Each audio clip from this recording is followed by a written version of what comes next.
Question number 2 solve करते हैं। इसमें भी हम बारी बारी एक एक क्वेश्चन को सॉल्व करेंगे और पॉइंट्स फाइंड करेंगे। सबसे पहले इस लीनियर इनइक्वालिटी को सॉल्व करते हैं। The associated equation of this inequality is, सबसे पहले तो इसकी एसोसिएटेड इक्वेशन लिखेंगे 2x + 5y = 30, यानी इनइक्वालिटी की जगह पे इक्वालिटी का साइन आ जाएगा। उसके बाद हमने x और y की वैल्यू फाइंड करनी है, तो उसके लिए सबसे पहले हम x इंटरसेप्ट यूज करेंगे। For x intercept put y = 0, 2x + 5 y की जगह पे 0 पुट कर देंगे = 30। 2x + 5 को 0 से मल्टीप्लाई करेंगे 0, 2x में 0 ऐड करेंगे तो 2x। हमने x की वैल्यू फाइंड करनी है, तो यहाँ पे मल्टीप्लाई हो रहा है तो साइड में जाके डिवाइड हो जाएगा, कटिंग कर देंगे। 2 1 2 2 5 10, x = 15, तो x की वैल्यू क्या आ गई हमारे पास 15। पॉइंट A क्या आ गया हमारे पास 15 और 0। फॉर y इंटरसेप्ट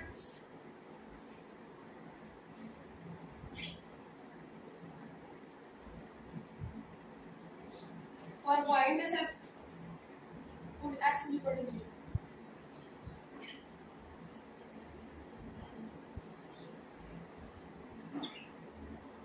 इस इक्वेशन में x की जगह पे हम 0 पुट करेंगे। 2x की जगह पे 0 + 5y = 30। 2 को 0 से मल्टीप्लाई करेंगे 0 + 5y = 30। 5y में 0 ऐड करेंगे तो 5y। अब 5 यहाँ पे मल्टीप्लाई हो रहा है, इक्वल के इस साइड पे जाके 30 के साथ डिवाइड हो जाएगा। 30 / 5, 5 1 5, 5 6 30, तो y की वैल्यू हमारे पास क्या आ जाएगी 6। पॉइंट B क्या आ जाएगा 0 और 6। अब हम दूसरी इक्वेशन को सॉल्व करेंगे। इक्वेशन 2 को सॉल्व करेंगे। इसकी भी सबसे पहले हम एसोसिएटेड इक्वेशन लिखेंगे। The associated equation of this inequality is, इसकी एसोसिएटेड इक्वेशन जो है 5x + 4y = 20। अब पहले हम x इंटरसेप्ट यूज करते हुए y को 0 पुट करेंगे और x की वैल्यू फाइंड करेंगे। For x intercept put y = 0, 5x + 4 y की जगह पे 0 पुट करेंगे = 20। 5x, 4 को 0 से मल्टीप्लाई करेंगे 0 = 20। 5x में 0 ऐड करेंगे तो 5x। हमने x की वैल्यू फाइंड करनी है। 5 यहाँ पे मल्टीप्लाई हो रहा है, इक्वल के साइड पे जाके 20 के साथ डिवाइड हो जाएगा। x की वैल्यू हमारे पास क्या आ जाएगी 4, तो पॉइंट C क्या बन जाएगा 4 और 0। उसके बाद for y intercept put x = 0,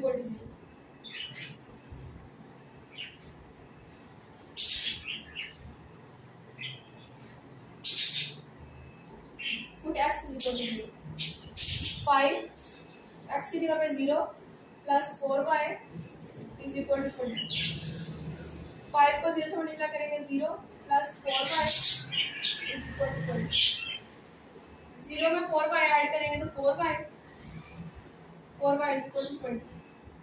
अब वो 4 यहाँ पे मल्टीप्लाई हो रहा है, इक्वल के उस साइड पे जाके डिवाइड हो जाएगा।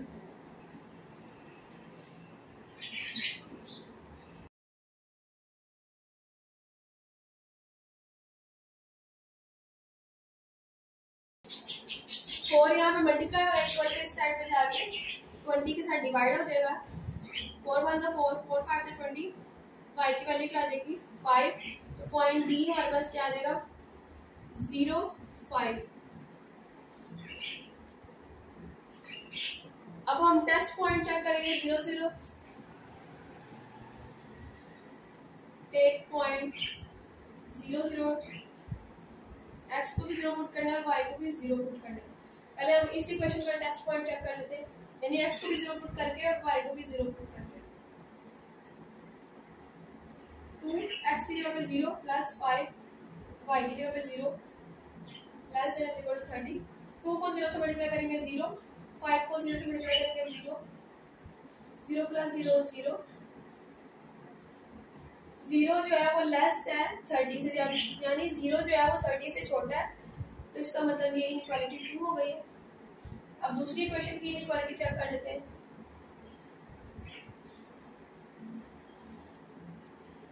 take point 0 0 as a test point and x is equal to 0.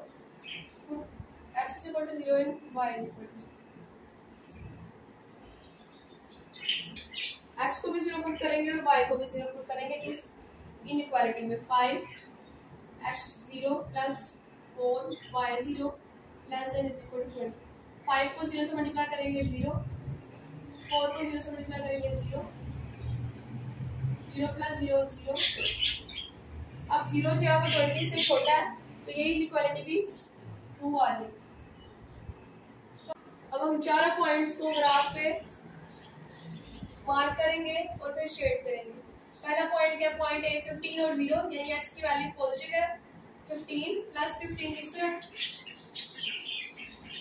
ये पहला पॉइंट आ गया. इसके बाद दूसरा पॉइंट है 0 6, y की वैल्यू 6 है और y प्लस 6 है तो y प्लस 6. एक ये पॉइंट आ गया. अब इन दोनों पॉइंट्स को जोड़ देंगे.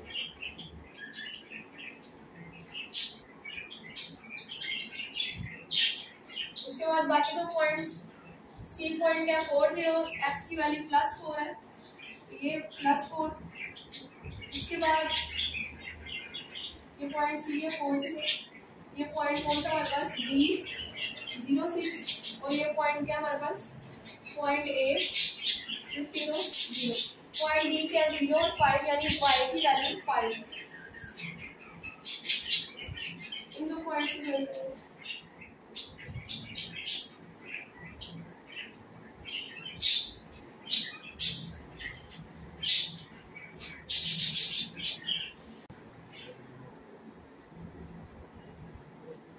दोनों का आंसर ट्रू आया था, यानी दोनों जो लाइंस हैं ये ओरिजिन की तरफ शेड होंगी. ये वाली क्वेश्चन अगर इस लाइन को देखें तो इसका ओरिजिन इस तरफ है तो ये इस तरफ शेड होगी.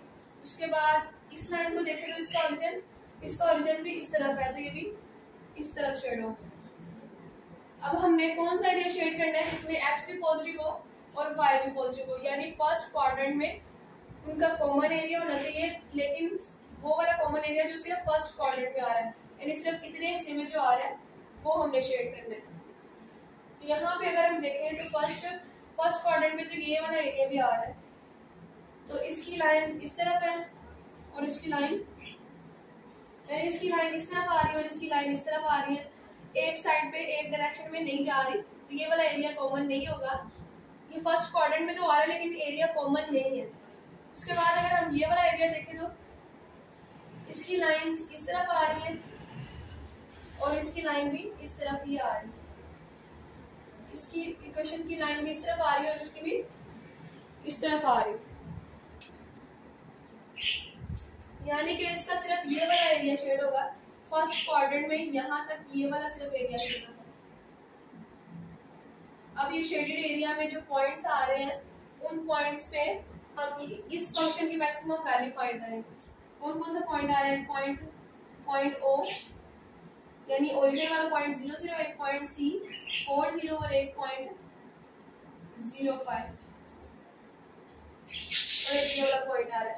ये वाला पॉइंट अंदर नहीं आ रहा है शेडेड एरिया में तो इसलिए हमें ये पॉइंट फाइंड करने की भी जरूरत नहीं है, वरना अगर ये पॉइंट अंदर आता शेडेड एरिया में फिर हम ये पहले इन दो इक्वेशंस को सॉल्व करके ये वाला पॉइंट फाइंड करते हैं और फिर उन पॉइंट्स पर हम मैक्सिमम वैल्यू फाइंड करते हैं. यहाँ पे सिर्फ ये तीन पॉइंट्स आ रहे हैं 0 5 0 0 और 4 0. हम सिर्फ इन तीनों पॉइंट्स पे ही मैक्सिमम वैल्यू फाइंड करेंगे. f of xy is equal to x plus 3y. पहला पॉइंट क्या था हमारे पास 0 5, पहले 0 5 पे फाइंड करना. x की जगह पे 0 पुट करना है और y की जगह पे 5. 0 प्लस 3 को 5 से मल्टीप्लाई करेंगे तो 15, 0 प्लस 15 आएगा. उसके बाद दूसरा पॉइंट 0 0 यानी x की जगह पे भी 0 पुट करेंगे और y की जगह पे भी 0 पुट करेंगे. 0 प्लस 3 को 0 से मल्टीप्लाई करेंगे 0, 0 प्लस 0 0. तीसरा पॉइंट क्या था हमारे पास 4 0 यानी x की जगह पे 4 और y की जगह पे 0 पुट करेंगे. 4 प्लस 3 y की जगह पे 0, 4 प्लस 3 को 0 से मल्टीप्लाई करेंगे 0, 4 प्लस 0 4। अब हमने मैक्सिमम वैल्यू फाइंड करनी है, तो मैक्सिमम वैल्यू इन तीनों में से मैक्सिमम वैल्यू कौन सी है, यानी सबसे बड़ी वैल्यू कौन सी है, 15 बड़ी वैल्यू है इन तीनों में से। तो इसका मतलब हमें 0.05 पे मैक्सिमम वैल्यू मिल रही है। So the maximum value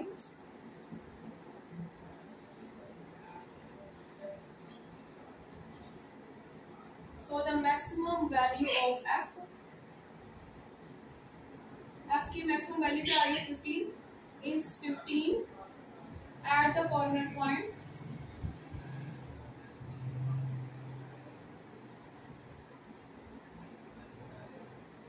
at the corner point 0, 5।